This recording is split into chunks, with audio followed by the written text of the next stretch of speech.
First ever factory outlet, Chandanagar, Mukunda Jewelers. Opening soon. No making charges.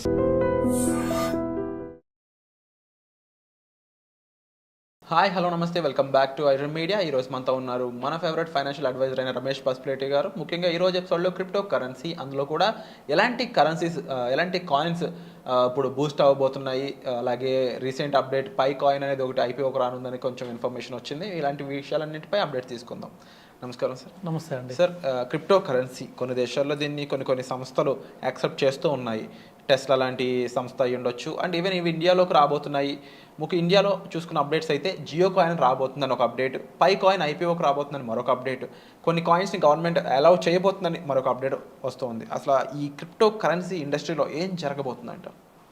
డెఫినెట్గా అంటే maybe యూఎస్లో కొన్ని coins రావచ్చు అంటున్నారు. మేబీ మనకు తెలిసినట్టుగానే బిట్ కాయిన్ రావచ్చు అంటున్నారు అఫీషియల్గా. ఎందుకంటే బిట్ కాయిన్ కొంచెం గవర్నమెంట్ హోల్డింగ్, అంటే ట్రంప్ దగ్గర కొన్ని ఉన్నాయి అంటున్నారు, అలాగే ఎలాన్ మస్క్ దగ్గర కొన్ని ఉన్నాయి అంటున్నారు. కాబట్టి మేబీ పెద్ద పెద్ద కాయిన్స్కి అఫీషియల్గా రావచ్చు. కానీ సో ఇంకో చిన్న చిన్న కాయిన్స్ ఉన్నాయి, అంటే వీటిని మేమ్ కాయిన్స్ అని, గేమింగ్ కాయిన్స్ అని ఇలాంటివి ఉన్నాయి.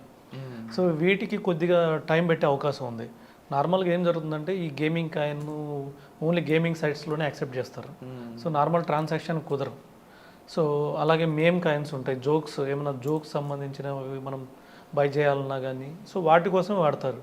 ఈ బిట్ కాయిన్ ఇవి ట్రాన్సాక్షన్కి వాడతారు.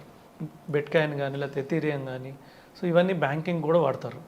సో అంటే డైరెక్ట్గా బ్యాంకింగ్ లాగే ట్రాన్స్ఫర్ చేసుకోవచ్చు. అసలు ఈ బిట్ కాయిన్ ఎందుకు వచ్చిందంటే నార్మల్గా అప్పుడు స్టార్టింగ్ అప్పుడు 1996 ఆ టైంలో మనం ఏదైతే మనీ ట్రాన్స్ఫర్ చేసుకోవాలంటే సో అప్పుడు హ్యూజ్ బ్యాంకింగ్ ఛార్జెస్ ఉండేవి. ఒక ట్రాన్సాక్షన్ టు ఒక ట్రాన్సాక్షన్ చేయాలంటే కంపల్సరీగా మధ్యలో ఎక్స్చేంజ్ ఉండాలి. ఎక్స్చేంజ్ లేకుండా ట్రాన్స్ఫర్ చేయలేము. ఎక్స్చేంజ్ సపోజ్ ఇప్పుడు ఎక్స్చేంజ్లు ఏమున్నాయంటే మనకి బ్యాంకింగ్ ఉంది, లేకపోతే యూపీఐ సిస్టమ్ ఉంది, సో ఇలాంటివి ఉంటాయి. వీటికి ఛార్జెస్ ఉంటాయి. ఇంకొకటి ఏంటంటే మనం ఏం ట్రాన్సాక్షన్ చేస్తున్నామో బ్యాంకుకి తెలుసు, అలాగే యూపీఐ వాళ్ళకి తెలుస్తుంది. సో అప్పుడు వాళ్ళు ఏమనుకున్నారంటే ఒక ట్రాన్సాక్షన్ చేసేటప్పుడు ఛార్జెస్ ఏం పడకూడదు, అలాగే ఆ ట్రాన్సాక్షన్ సీక్రెట్గా ఉండాలి. సో ఎవరికి కనిపించకూడదని చెప్పేసి దాన్నే సిస్టమ్ తీసుకొచ్చారు, block chain system. So block chains అంటే సో వాళ్ళు చేసే ట్రాన్సాక్షన్ సీక్రెట్గా ఉండాలి. సీక్రెట్గా ఉండాలంటే ఏం చేశారంటే సో వీళ్ళు డబ్బులు పంపించారు, అవతల వాళ్ళకి చేరాలి. ఇక్కడంటే బ్యాంక్స్ చూసుకుంటాయి, లేదంటే యూపీఐ చూసుకుంటుంది. కానీ అక్కడ సీక్రెట్గా వెళ్ళాలంటే అది వేరే వాళ్ళకి చేరాలంటే కొన్ని బ్లాక్స్ క్రియేట్ చేశారు. వీటిని మెమోరీస్ అనేసి, అంటే ఒక్కొక్క ప్రాబ్లమ్స్ క్రియేట్ చేశారు. కొన్ని ప్రాబ్లమ్స్ సొల్యూషన్ చేసినప్పుడు ఒక బ్లాక్ క్రియేట్ అవుతుంది. సో ఒక లింక్ ఉండాలి మధ్యలో మనీ టు మనీ ట్రాన్స్ఫర్ చేయడానికి. సో ఒక బ్లాక్ క్రియేట్ అయినప్పుడు మళ్ళీ దానికి ఇంకో లింక్ చేయాలి, ఇంకొక బ్లాక్ క్రియేట్ చేయాలి, దానికి ఒక ప్రాబ్లం క్రియేట్ చేశారు. అది చాలా డిఫికల్ట్ ప్రాబ్లం ఉంటుంది. అది కూడా ఏంటంటే ఎక్కువ మంది మైనింగ్ చేసేవాళ్ళు ఉంటే ఎక్కువ డిఫికల్ట్గా పెడతారు ప్రాబ్లం. అదే తక్కువ మంది మైనింగ్ చేసేవాళ్ళు ఉంటే చాలా సింపుల్గా ఉంటుంది. ఇలాగా ఎవరైతే క్లియర్ చేస్తారో ఆ ప్రాబ్లం ఏదైతే ఇచ్చారో ఆ ప్రాబ్లం క్లియర్ చేసిన వాళ్ళకి కొన్ని కాయిన్స్ ఇస్తారు, బిట్ కాయిన్స్ ఇస్తారు. దానికోసమని ఇంతకుముందు ఒక్కొక్కళ్ళకి 30 కాయిన్స్, ఫస్ట్లో 50 కాయిన్స్, 70 కాయిన్స్, తర్వాత తగ్గించుకుని 30, తర్వాత 15, ఇప్పుడు 7.5, ఇప్పుడు ఇంకా తగ్గి 3.75 కాయిన్స్ ఇస్తున్నారు. అంటే ఇప్పుడు ఒక బిట్ కాయిన్కి ఒక బ్లాక్ క్రియేట్ చేస్తే, బ్లాక్ చేంజ్ చేసేవాళ్ళు ఉన్నారు, చాలామంది మైనింగ్లో ఉన్నారు. సో వాళ్ళు ఏంటంటే పెద్ద పెద్ద ఇన్స్ట్రుమెంట్స్ క్రియేట్ చేసుకొని సో వాటి ద్వారా ఏం చేస్తున్నారంటే మైనింగ్ చేస్తున్నారు. వాళ్ళకి అదే ఆదాయం, అంటే వాళ్ళకి అదే బిజినెస్. సో అది పెద్ద పెద్ద సంస్థలు, పెద్ద పెద్ద కంపెనీలు పెట్టుకొని మైనింగ్ చేస్తున్నారు. అలాంటి కంపెనీలు యూఎస్లో ఉన్నాయి. సో మన ఇండియాలో కూడా కొన్ని ఉండొచ్చు తెలియకుండా. మేబీ యూఎస్లో అయితే పెద్ద పెద్ద కంపెనీలు ఉన్నాయి. వీళ్ళ ఈ ప్రాబ్లం క్లియర్ చేస్తే వీళ్ళకి కొన్ని బిట్ కాయిన్స్ వస్తాయి. అలాగా సో బిట్ కాయిన్ బాగా పాపులర్ అయింది. సో ఆల్రెడీ మనీ ట్రాన్స్ఫర్స్ అయినాయి. ఒకనొక టైంలో ఏంటంటే యూఎస్ బ్లాక్ మార్కెట్ ఏదైతే ఉందో, అంటే మాఫియాకి వీళ్ళకి యూజ్ చేశారని, ఎందుకంటే ట్రాన్సాక్షన్ తెలియదు కాబట్టి సో వీటికి యూజ్ చేశారని చెప్పేసి టాక్స్ వచ్చినాయి. సో ఇవి బిట్ కాయిన్ బాగా జరగడం చూసి నెక్స్ట్ ఎథీరియం కాయిన్ వచ్చింది. దాని తర్వాత దానికి సంబంధించిన ఇప్పుడు 4000 కాయిన్స్ మార్కెట్లోకి వచ్చేసినాయి. సో ఇవి కాకుండా మళ్ళీ జోక్స్ కాయిన్స్, మేమ్ కాయిన్స్ అని, గేమింగ్ ఆడుకోవడం గేమింగ్ కాయిన్స్ అని ఇలాంటివన్నీ ప్రవేశపెట్టి వాటికి కూడా చిన్న చిన్న బ్లాక్స్ క్రియేట్ చేశారు. సరే ఇదంతా బాగానే ఉంది. సో దీని తర్వాత ఏం చేశారంటే స్టాన్ఫోర్డ్ స్టూడెంట్స్ ఉన్నారు. స్టాన్ఫోర్డ్ అంటే వరల్డ్లోనే top education academy, US Stanford academy. So Oxford కన్నా స్టాన్ఫోర్డ్ ఇలాంటి పెద్ద పెద్ద అకాడమీస్ ఉన్నాయి. అంటే మనకి ఇండియాలో ఐఎస్బి, ఐఏఎం ఇలాంటి ఎలా ఉంటాయో అక్కడ నెంబర్ 1 స్టాన్ఫోర్డ్ ఉంది. స్టాన్ఫోర్డ్ స్టూడెంట్స్ ఎవరైతే ఉన్నారో పిహెచ్డి స్టూడెంట్స్ వాళ్ళు కూడా డాక్టరేట్ స్టూడెంట్స్ ఎవరైతే ఉన్నారో వాళ్ళు ఒకటి కనిపెట్టారు. దాని పేరే పైకాయిన్.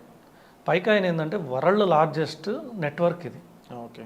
వాళ్ళు ఏం చేశారంటే ఒక యూనిక్యూ, అంటే అందరూ ఎవరైతే ఒకే ఆలోచనలో ఉంటారో సో వాళ్ళందరూ కేవైసీలు తీసుకొని ఒక కాయిన్ ప్రవేశపెట్టారు. దీన్ని యూనిక్యూ కాయిన్ అన్నారు. ఇది యూనిక్యూ సిస్టమ్ ద్వారా పనిచేసింది. దీని పేరు వచ్చేసి పైకాయిన్. సో దీనివల్ల ఏమవుతారంటే మైనింగ్ చేస్తుంది ఎవరంటే ఒకే మైండెడ్ కలిగిన వాళ్ళు మైనింగ్ చేస్తున్నారు. సో వాళ్ళందరూ ఏం చేస్తారంటే డైలీ ఆన్ చేస్తారు, ఒకసారి 24 అవర్స్కి ఒకసారి ఆన్ చేస్తారు. ఆన్ అయినప్పుడు ఒక యాడ్ వస్తుంది, యాడ్ చూస్తారు. సో యాడ్ చూసినప్పుడు కొద్దిగా ఇన్కమ్ క్రియేట్ అవుతుంది. సో అట్లాగా ఇప్పుడు ఏంటంటే వాళ్ళు పెద్ద నెట్వర్క్ అయిపోయారు. 40 మిలియన్ కేవైసీలు అయినాయి. వాళ్ళు ఏమనుకున్నారంటే స్టార్టింగ్లో ఏదైతే బిట్ కాయిన్ వచ్చినప్పుడు 21 మిలియన్ కన్నా ఎక్కువ చేయకూడదు అని అనుకున్నారు. కానీ తర్వాత ఏం చేశారు, మన పైకాయిన్ వచ్చినప్పుడు కూడా 10 మిలియన్ కేవైసీలు వస్తే చాలు లాంచ్ చేద్దాం అనుకున్నారు. అవును. సో తర్వాత డిమాండ్ పెరిగింది. 10 మిలియనే కదా డిమాండ్ పెరిగి ఆల్మోస్ట్ $50 పోయింది ఒక పైకాయిన్. అన్అఫీషియల్ మార్కెట్లో ఏదైతే ఉందో అది $50 పోయింది. తర్వాత ఏమైంది, 40 మిలియన్ అయినాయి.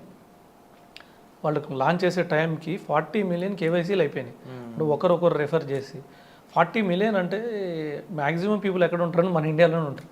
ఎక్కడేం జరిగినా కూడా మెజారిటీ ఇప్పుడు వరల్డ్ వైడ్లో ఎక్కువ వాడుతున్నారంటే ఇండియాలోనే 65% వాడుతున్నారు. అలాగే ఇలాంటి టెక్నాలజీ వచ్చినప్పుడు ఎక్కువ ఎవరు వాడతారంటే మన ఇండియాలోనే వాడుతున్నారు. ఒకరికొకరు తెలియదు అంతే. సో ఇలాంటి పైకాయిన్ మనకు తెలియకుండానే, సో అది కూడా ఇంకోటి ఏంటంటే సౌత్ ఏషియా అంటే దుబాయ్ ఇలాంటి కంట్రీస్లో కూడా బాగా పాపులర్ అయింది. సో అరబ్ కంట్రీస్ కొద్దిగా, సో వాటిలో కూడా బాగా పాపులర్ అయింది. తర్వాత యూఎస్లో కూడా బాగా పాపులర్ ఉంది. ఎందుకంటే వీళ్ళు స్టార్ట్ చేసిన వాళ్ళు బాగా తెలివైన వాళ్ళు, స్టాన్ఫోర్డ్ యూనివర్సిటీ వాళ్ళు అంటే. సో అందుకని ఇది రీసెంట్గా లాంచ్ కూడా చేశారు. మన ఫిబ్రవరి 20వ తారీఖు లాంచ్ అయిపోయింది. సో ఒక కాయిన్ వచ్చేసి ఇప్పుడు $2 దగ్గర వస్తుంది. ఇది లాంచ్ అవడం $2 దగ్గర లాంచ్ అయింది. $3.5 దాకా వెళ్ళి ఒక కాయిన్కి మళ్ళీ అది $0.75కి వెళ్ళింది, తగ్గిపోయింది. మళ్ళీ ఇప్పుడు $2కి వచ్చింది. కానీ ఏదేమైనా కానీ వాళ్ళ దగ్గర ఒక డాటా ఉంది. ఓకే.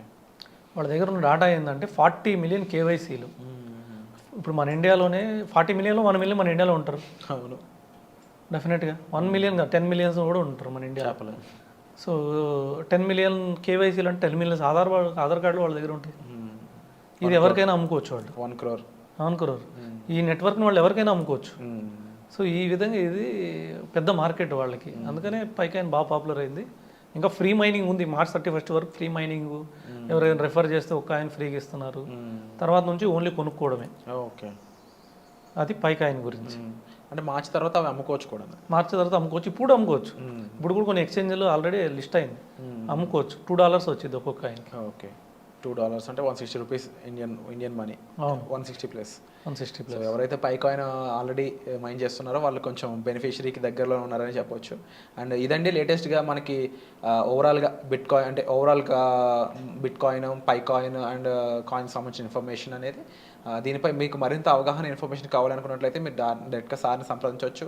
అండ్ అలాగే వీటిపై మరింత ఎపిసోడ్స్ కావాలనుకున్నట్లయితే తప్పకుండా మోర్ ఎపిసోడ్స్ అని చెప్పేసి కామెంట్ కూడా చేయండి. దాని పట్ల మాకు తెలుస్తుంది ఇంకా వీటిపై మరిన్ని ఎపిసోడ్స్ చూడడానికి ఎక్కువ మంది ఇంట్రెస్టెడ్గా ఉన్నారని చెప్పేసి. సో వచ్చే ఎపిసోడ్లో మళ్ళీ కలుద్దాం.